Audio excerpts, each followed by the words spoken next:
اعوذ باللہ من الشیطان الرجیم بسم اللہ الرحمن الرحیم۔ قسم اس وقت کی، باب اول، پارٹ 2۔ اس واقعے کے تقریباً 2 ہفتے بعد ایک روز اچانک نائمہ کے نانا اسماعیل صاحب کے سینے میں درد اٹھا۔ اس دن اتفاق سے عبداللہ ان سے ملنے آیا ہوا تھا۔ اسماعیل صاحب اکثر عبداللہ کو اپنے گھر بلا لیتے تھے۔ انہیں عبداللہ کی شکل میں ایک بہت قابل اور نیک نوجوان نظر آیا تھا، جو عام نوجوانوں کے برعکس بہت ذمہ دار، باشعور اور بااخلاق تھا۔ بلا شبہ قدرت نے عبداللہ کو غیر معمولی شخصی خوبیوں سے نوازا تھا۔ بے پناہ ذہانت اور صلاحیت کی بنا پر اسے اسکول کے زمانے ہی سے اسکالرشپ ملتی رہی۔ یوں ماں باپ کے سائے سے محروم ہونے کے باوجود وہ اعلیٰ تعلیم حاصل کرنے میں کامیاب ہو گیا تھا۔ تعلیم کے فوراً بعد ایک بہترین جاب سے وہ اپنے کیریئر کا آغاز کر چکا تھا اور بتدریج ترقی کی سیڑھیوں پر کامیابی سے چڑھ رہا تھا۔ زندگی غموں اور خوشیوں کی دھوپ چھاؤں کا نام ہے۔ سارے آثار یہ تھے کہ زندگی کی تپتی دھوپ سہنے کے بعد اب خوشیوں کی ردا اس پر سایہ فگن ہونے والی تھی۔ عمرے کے سفر پر عبداللہ نے برسات سے قبل چلنے والی ٹھنڈی ہواؤں کو اپنے وجود کا احاطہ کرتے محسوس کر لیا تھا۔ اسماعیل صاحب کے خاندان میں اسے وہ سب کچھ نظر آ گیا تھا جس سے وہ محروم تھا۔ اس لیے ان کے بلانے پر وہ ہر دفعہ بہت شوق اور اہتمام کے ساتھ ان کے گھر جاتا تھا۔ دوسری طرف اسماعیل صاحب کو بھی اس نوجوان کی شکل میں اپنی اولاد نرینہ کی کمی کا احساس دور ہوتا دکھائی دے رہا تھا۔ عبداللہ میں انہیں وہ ذمہ داری اور صلاحیت نظر آئی تھی جس کی بنا پر ان کا ارادہ تھا کہ وہ اپنی نواسی اور بیٹی کی ذمہ داری اس کو سونپ کر اطمینان سے دنیا سے رخصت ہو سکتے ہیں۔ اس روز بھی وہ اسماعیل صاحب کے بلانے پر آفس سے واپس آتے ہوئے ان کے گھر آ گیا تھا۔ وہ ڈرائنگ روم میں بیٹھا کافی دیر سے ان کا انتظار کر رہا تھا، مگر وہ نہیں آئے۔ پھر ان کی صاحبزادی آمنہ بیگم نے بتایا کہ ان کے سینے میں درد اٹھ رہا ہے۔ عبداللہ نے فوراً انہیں اب ہسپتال لے جانے کا نہ صرف مشورہ دیا بلکہ خود اصرار کر کے انہیں ہسپتال لے گیا۔ وہاں معلوم ہوا کہ اسماعیل صاحب کو ہلکا سا ہارٹ اٹیک ہو چکا ہے۔ ڈاکٹروں نے انہیں تفصیلی معائنے اور احتیاط کے پیش نظر ہسپتال میں داخل کر لیا۔ اس خاندان کے کفیل اور سرپرست اسماعیل صاحب تھے۔ جب وہ خود ہسپتال آ گئے تو ایک مسئلہ پیدا ہو گیا۔ مالی طور پر تو کچھ نہ کچھ انہوں نے اچھے برے وقت کے لیے پس انداز کر رکھا تھا، مگر ایسے مسائل سے نمٹنے کے لیے کسی مرد کا ہونا بہت ضروری ہوتا ہے۔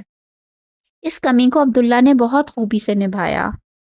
وہ دن میں اپنے دفتر جاتا اور رات بھر ان کے ساتھ ہسپتال میں رکتا۔ صبح کے وقت آمنہ بیگم آ جاتی اور دوپہر سے شام تک نائمہ ان کے ساتھ رکتی۔ نائمہ ایک بہت پراعتماد اور حوصلہ مند لڑکی تھی۔ اسے یقین تھا کہ وہ اس مسئلے کو تنہا بہت اطمینان کے ساتھ ہینڈل کر سکتی ہے۔ عبداللہ ویسے بھی اسے شروع ہی سے ناپسند تھا۔ اس نے بہت منع کیا کہ وہ رات کو نہ رکے، مگر عبداللہ کا اصرار تھا کہ رات کو وہی رکے گا۔ اسماعیل صاحب نے اس کی تائید کی اور نائمہ کی والدہ آمنہ بیگم نے بھی اس کے ہونے کو ایک غیبی مدد سمجھا۔ یوں ہسپتال کے ان دنوں میں وہ اس خاندان سے قریب ہوتا چلا گیا، سوائے نائمہ کے جس کے دل میں ہر گزرتے دن کے ساتھ عبداللہ کی ناپسندیدگی بڑھتی چلی جا رہی تھی۔ اس ناپسندیدگی کا سبب بھی انہی دنوں میں نائمہ پر واضح ہونے لگا تھا۔ یہ عبداللہ کے اندر موجود اللہ تعالیٰ کی گہری محبت تھی، جو بات بے بات پر اس کی زبان پر اللہ تعالیٰ کا نام لے آتی تھی۔ نائمہ کو اس نام سے چڑ تھی۔ جب اللہ کے نام سے چڑ تھی تو عبداللہ کے متعلق اس کی رائے کیسے مختلف ہو سکتی تھی؟ اسماعیل صاحب کا ہسپتال میں چوتھا دن تھا۔ پہلے ان کی اینجیوگرافی ہوئی، جس کے فوراً بعد ڈاکٹروں نے ان کی اینجیو پلاسٹی کر دی تھی۔ اب ان کی حالت خطرے سے باہر ہو چکی تھی۔ وہ خود کو بہت بہتر محسوس کر رہے تھے، مگر 4 دن کی فکر اور بے آرامی کے سبب آمنہ بیگم آج خود کو کچھ بہتر محسوس نہیں کر رہی تھی۔ سیانے ٹھیک کہتے ہیں کہ بیماری فرد پر نہیں آتی، پورے گھرانے پر آتی ہے۔ یہی اسماعیل صاحب کے گھرانے کے ساتھ ہوا تھا۔ بیمار تو وہ ہوئے تھے، مگر نائمہ اور آمنہ بیگم بھی مکمل بے آرامی کی زد میں تھے۔ سب سے زیادہ بے آرام عبداللہ تھا، مگر اس کا کیا ذکر کہ اس نے یہ ذمہ داری رضاکارانہ طور پر لی تھی۔ پھر وہ اور نائمہ نوجوان تھے، اس بے آرامی کو قدرے ہمت سے جھیل گئے، مگر آمنہ بیگم پر آج اس بے آرامی کا اثر ہو چکا تھا۔ اپنے والد کی طرف سے انہیں فکر بھی بہت تھی۔ یہ بھی اندیشہ تھا کہ باپ کو کچھ ہو گیا تو ان 2 خواتین کے لیے مشکل زندگی اور مشکل ہو جائے گی۔ اس فکر و بے آرامی نے آج انہیں کچھ بیمار کر دیا تھا، اسی لیے رات ہونے کے باوجود وہ ابھی تک ہسپتال نہیں آئی تھیں، ورنہ ان کا معمول تھا کہ عبداللہ کے آنے کے بعد رات کے وقت نائمہ کو ہسپتال سے گھر لے جانے کے لیے وہ خود آتی تھی۔ اس وقت نائمہ ہسپتال میں نانا ابو کے پاس بیٹھی انہی کا انتظار کر رہی تھی۔ تھوڑی دیر قبل عبداللہ آ چکا تھا۔ عبداللہ کے لیے نائمہ کی قربت ایک خوشگوار تجربہ ہوتا تھا، مگر نائمہ کا معاملہ اس کے بالکل برعکس تھا۔ اس نے عبداللہ کے آتے ہی گھڑی دیکھنا شروع کر دی تھی۔ اسے گھر جانے کی جلدی نہیں تھی۔ اس کا اصل مسئلہ یہ تھا کہ عبداللہ کے ساتھ ایک لمحہ بیٹھنا بھی اس پر گراں گزرتا تھا۔ نائمہ کو چند دنوں ہی میں تجربہ ہو گیا کہ یہ شخص بیماری کو اتنا گلیمرائز کرتا تھا کہ صحت مند شخص کو بھی اپنے آپ کو بیمار دیکھنے کی خواہش پیدا ہو جاتی۔ بیماری کا اجر، اللہ کی قربت، گناہوں کی معافی اور پیغمبروں کی بیماریوں میں صبر کے واقعات جب وہ سنانے لگتا تو آمنہ بیگم اور اسماعیل صاحب سر دھنتے اور نائمہ کا دل چاہتا کہ اپنی جوتی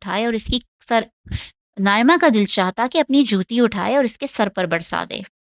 کبھی کبھی اس کا دل چاہتا کہ کسی طرح عبداللہ کو ہسپتال کی تیسری منزل سے نیچے دھکا دے دے تاکہ اس کی ٹانگیں ٹوٹ جائیں، پھر وہ مہینہ بھر ہسپتال میں رہے اور اپنے آپ کو یہ سارے مذہبی قصے جنہیں نائمہ خرافات کہتی تھی سناتا رہے۔ آج کا دن نائمہ کے لیے بہت غنیمت تھا کہ ابھی تک عبداللہ خاموش تھا۔ اس کا ایک سبب شاید یہ تھا کہ آمنہ بیگم ابھی تک نہیں آئی تھی، کیونکہ اپنا دکھڑا وہی روتی تھیں اور تسلی کی باتیں بھی عبداللہ انہی سے کیا کرتا تھا۔ تاہم پھر بھی نائمہ کو عبداللہ کا وجود گراں گزر رہا تھا، اسی لیے وہ اٹھ کر باہر چلی گئی۔ کافی دیر تک جب نائمہ نہ لوٹی تو اسماعیل صاحب نے عبداللہ سے کہا، بیٹا ذرا جا کر نائمہ کو دیکھو، وہ کہاں رہ گئی ہے؟ عبداللہ اس بات میں سر ہلاتے ہوئے اٹھا اور نائمہ کی تلاش میں ادھر ادھر دیکھتا ہوا وارڈ سے باہر آ گیا۔ وہ یہاں پہنچا ہی تھا کہ اسے نائمہ پاریہ کے ساتھ کھڑی ہوئی نظر آئی۔ پاریہ نے بھی عبداللہ کو دیکھ لیا تھا۔ وہ عبداللہ سے بہت تپاک سے ملتے ہوئے بولی، السلام علیکم عبداللہ بھائی، آپ کیسے ہیں؟ میں یہاں لینے تو نائمہ کو آئی ہوں، مگر خواہش یہ بھی تھی کہ آپ سے ملاقات ہو جائے، سو اللہ نے یہ خواہش بھی پوری کر دی۔ عبداللہ نے بھی اسے اسی گرم جوشی سے جواب دیا، میں الحمدللہ بالکل ٹھیک ہوں، لیکن پہلے یہ بتائیے کہ آج نائمہ کو لینے آنٹی کیوں نہیں آئی؟ ان کی طبیعت بالکل ٹھیک ہے، بس ذرا بخار سا محسوس کر رہی ہیں، لیکن میں نے انہیں گولی کھلا دی تھی۔ میں انہیں بستر پر لٹا کر ان سے اصرار کر کے یہاں آئی ہوں کہ نائمہ کو خود لے کر آ جاؤں گی، آپ لوگ بالکل پریشان نہ ہوں۔ اس نے عبداللہ کو جواب دیتے دیتے نائمہ کی طرف دیکھا جو آمنہ بیگم کی بیماری کا سن کر پریشان ہو چکی تھی۔ غالباً آمنہ بیگم کی بیماری والی بات اس نے ابھی تک نائمہ کو نہیں بتائی تھی۔ عبداللہ نے نائمہ کو پریشان دیکھا تو اسے تسلی دیتے ہوئے کہا، انشاءاللہ وہ بالکل ٹھیک ہو جائیں گی، یہ دکھ بیماری تو زندگی کا حصہ ہے، انشاءاللہ سب کچھ ٹھیک ہو جائے گا، اللہ سب ٹھیک کر دے گا۔ عبداللہ کے اس جملے پر نائمہ کا دماغ گھوم گیا۔ وہ کئی دنوں سے عبداللہ کی اس نوعیت کی گفتگو برداشت کر رہی تھی۔ اس وقت اپنی والدہ کی طبیعت کا سن کر وہ بہت پریشان تھی۔ ایسے میں عبداللہ کی بات نے جلدی پر تیل کا کام کیا تھا۔ اس نے بمشکل خود پر ضبط کیا اور بہت تحمل کے ساتھ بولی، عبداللہ صاحب میری والدہ بیمار ہیں، انہیں بخار ہے، انہیں اللہ نہیں بخار کی گولی ٹھیک کرے گی، اور اگر آپ کو میری بات سے اختلاف ہے تو ایسا کیجیے کہ ہسپتال بند کروا دیجیے اور ایک روحانی شفا خانہ کھول کر بیٹھ جائیں، پھر تعویذ لکھ لکھ کر سارے مریضوں میں بانٹیں، اللہ نے چاہا تو سب لوگ اسی سے ٹھیک ہو جائیں گے۔ نائمہ کا لہجہ نرم تھا مگر اس کے الفاظ میں طنز کی گہری کاٹ تھی۔ عبداللہ اس غیر متوقع حملے کے لیے بالکل تیار نہیں تھا۔ وہ قبرے گھبرا کر بولا، نہیں، وہ میرا مطلب یہ تھا کہ اللہ انہیں ٹھیک کر دے گا، علاج تو بے شک کرانا چاہیے، اور اگر علاج نہ کیا جائے تو کیا تب بھی اللہ ٹھیک کر دے گا؟ نائمہ اسے زچ کر دینے پر تل چکی تھی۔ نہیں، علاج تو ضرور کرانا چاہیے، یہ بھی اللہ کا حکم ہے، لیکن شفا اللہ ہی دیتا ہے۔ اس موقع پر فاریہ کو اندازہ ہو چکا تھا کہ نائمہ کی کیا کیفیت ہے۔ اس نے محسوس کر لیا کہ اگر اس نے نائمہ کو نہیں روکا تو وہ اس بات کا لحاظ کیے بغیر کہ عبداللہ ان لوگوں کا محسن ہے، اس سے الجھ پڑے گی۔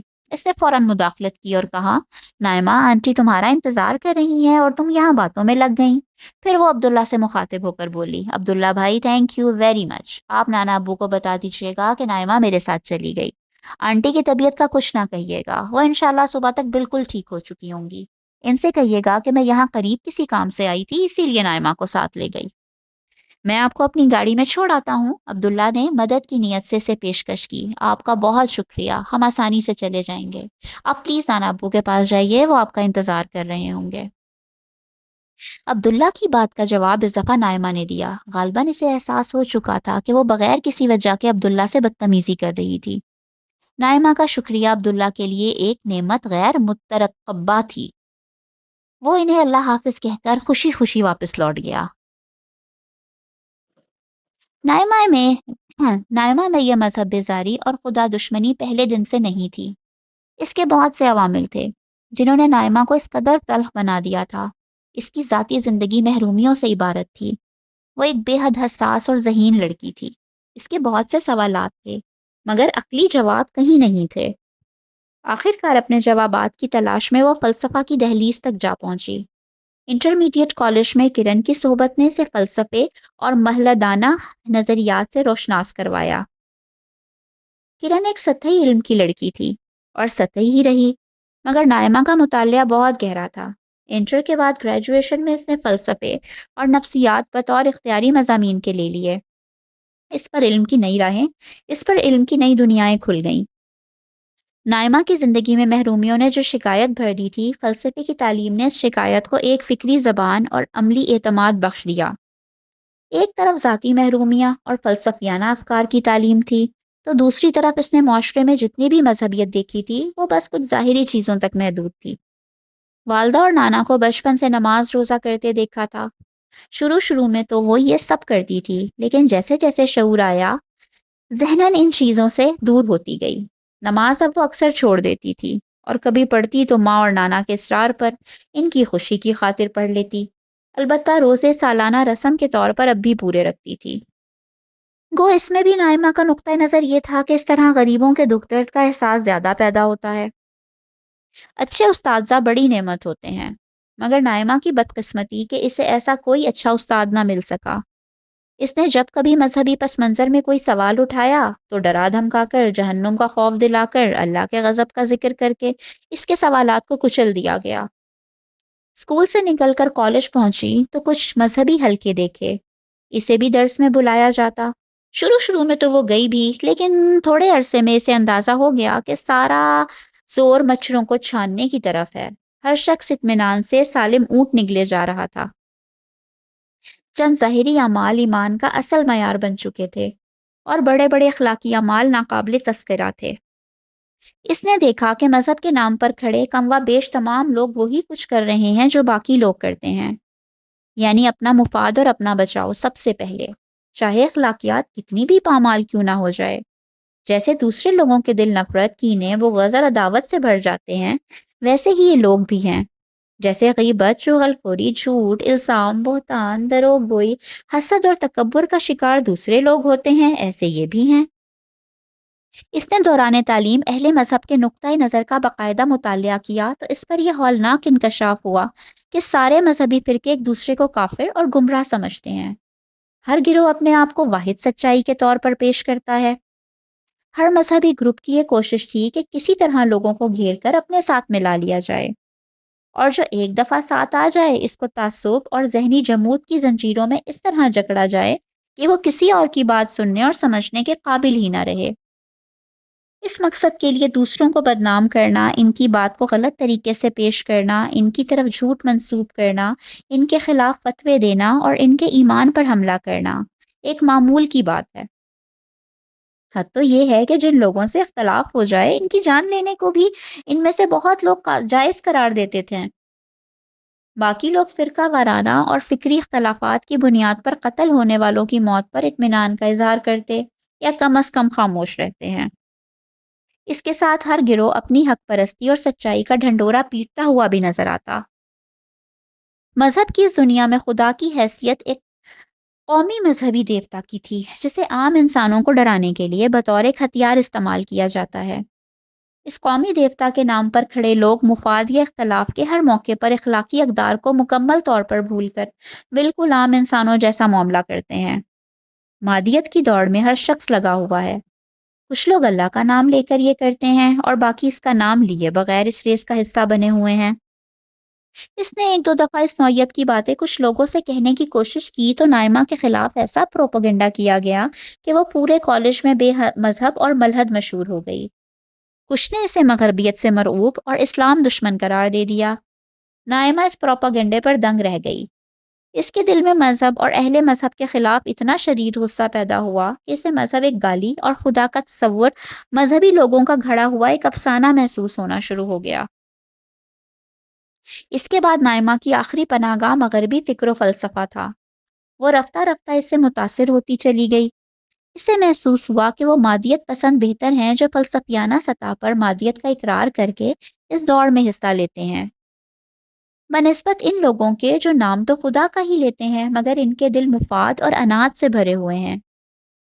اسے اپنی پوری زندگی میں کوئی ایسا مذہبی شخص نظر نہیں آیا جو فکری طور پر اس کے سوالات کا جواب دے سکے اور ساتھ ساتھ سیرت و کردار میں بھی مفاد اور انات سے بلند ہو کر ایمان، احسان، عدل، رحم اور محبت کی وہ زندگی گزارتا ہو جس کا ذکر اس نے کورس کی کتابوں میں حضرت محمد صلی اللہ علیہ وآلہ وسلم کی سیرت میں پڑھا تھا۔ چنانچہ اس کا یہ یقین بڑھتا چلا گیا کہ مذہب ایک فریب ہے، خدا کا وجود مذہبی لوگوں کا گھڑا ہوا ایک جال ہے جس کے تانے بانے تہمات کی ڈوریوں سے بنے جاتے ہیں اور جس میں گرفتار لوگوں کو عقیدت اور خوف کی دوہری زنجیروں میں جکڑ کر انہیں ذہنی اور نفسیاتی طور پر غلام بنا لیا جاتا ہے۔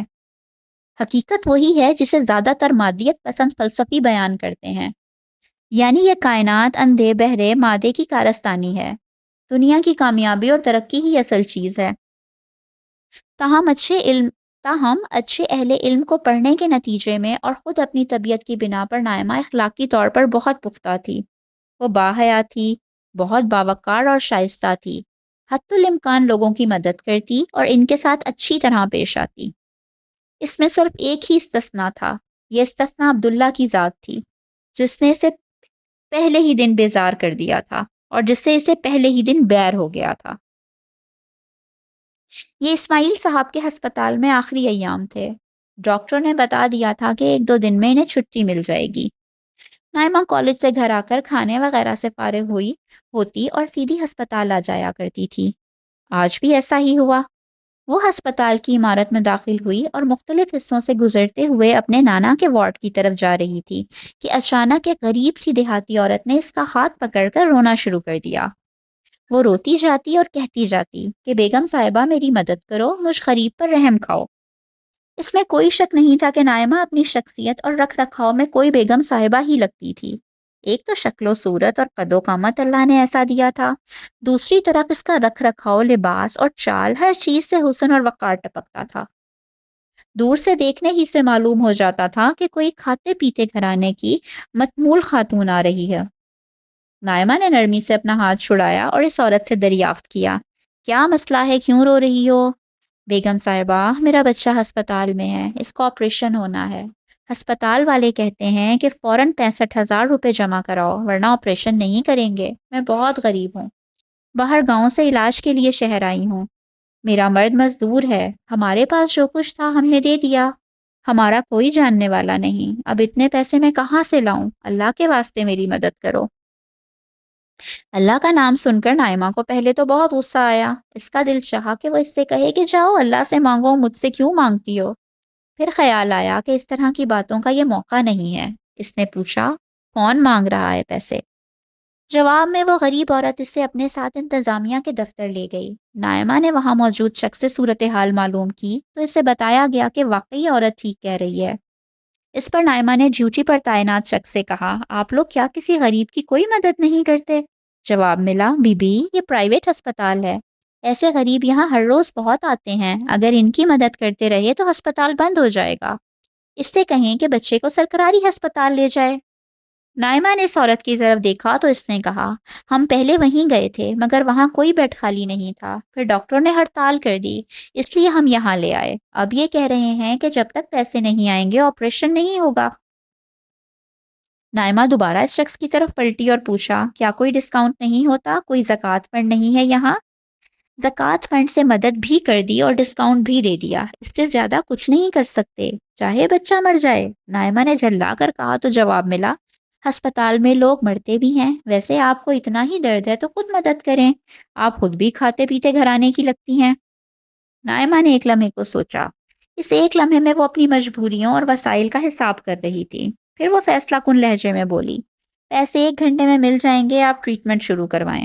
یہ کہہ کر وہ عورت کی طرف پلٹی اور کہا، مائی تم یہیں رکو، میں 1 گھنٹے میں آتی ہوں۔ وہ ہسپتال سے نکلی اور گھر روانہ ہو گئی۔ راستے میں اپنی والدہ کو فون پر اس نے بتا دیا کہ اسے کچھ دیر ہو جائے گی، وہ پریشان نہ ہو۔ گھر پہنچ کر اس نے اپنی الماری کھولی اور جیولری کے ایک باکس کو نکالا۔ اس میں ایک انتہائی پیش قیمت اور خوبصورت لاکٹ رکھا ہوا تھا۔ لاکٹ سونے کا تھا اور سونے کی ایک موٹی چین میں لگا ہوا تھا۔ اس لاکٹ پر نائمہ کے نام کا پہلا حرف این بہت خوبصورتی کے ساتھ کندہ تھا۔ نائمہ نے میٹرک میں پورے اسکول میں ٹاپ کیا تھا، جس پر اس کے نانا نے خوش ہو کر اسے یہ لاکٹ بنوا کر دیا تھا۔ نائمہ کو یہ لاکٹ اور اس کا ڈیزائن بے حد پسند تھا۔ اسے وہ عام طور پر کسی تقریب کے موقع پر بڑے اہتمام سے پہنتی تھی۔ نائمہ نے اس لاکٹ کو ہاتھ میں اٹھایا، کچھ دیر تک اسے دیکھتی رہی، پھر ایک گہری سانس لے کر اس نے لاکٹ اپنے پرس میں رکھا اور تیزی سے چلتی ہوئی گھر سے دور نکل کر روانہ ہو گئی۔ 1 گھنٹے کے اندر وہ دوبارہ ہسپتال میں اسی جگہ کھڑی تھی اور اس عورت کی طرف سے 65,000 روپے جمع کروا رہی تھی۔ عورت اس کے ساتھ ہی تھی۔ جب وہ پلٹی تو دیکھا کہ وہ عورت شکر گزاری کے احساس کے ساتھ رو رہی ہے۔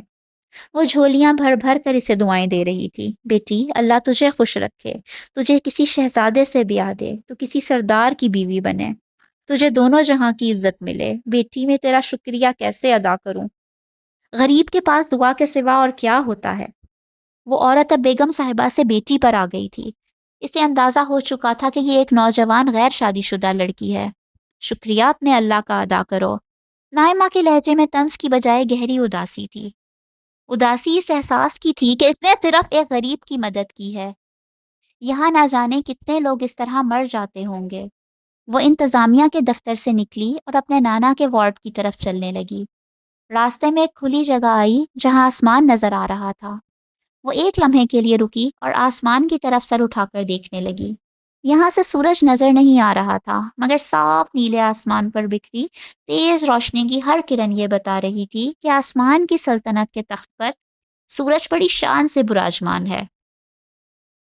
اس کے جمال نے زمین سے آسمان تک نور پھیلا رکھا ہے اور اس کے جلال کی تپش سے زمین سلگ رہی ہے۔ نائمہ کی آنکھوں سے آنسو کا ایک قطرہ نکلا اور اس کے رخساروں سے ڈھلک کر نیچے گر گیا۔ وہ دھیرے سے بولی، میں تو ایک ہی کو بچا سکی، ہو سکے تو باقی لوگوں کو تو بچا لے۔ عرصہ ہوا نائمہ نے دعا مانگنی چھوڑ دی تھی۔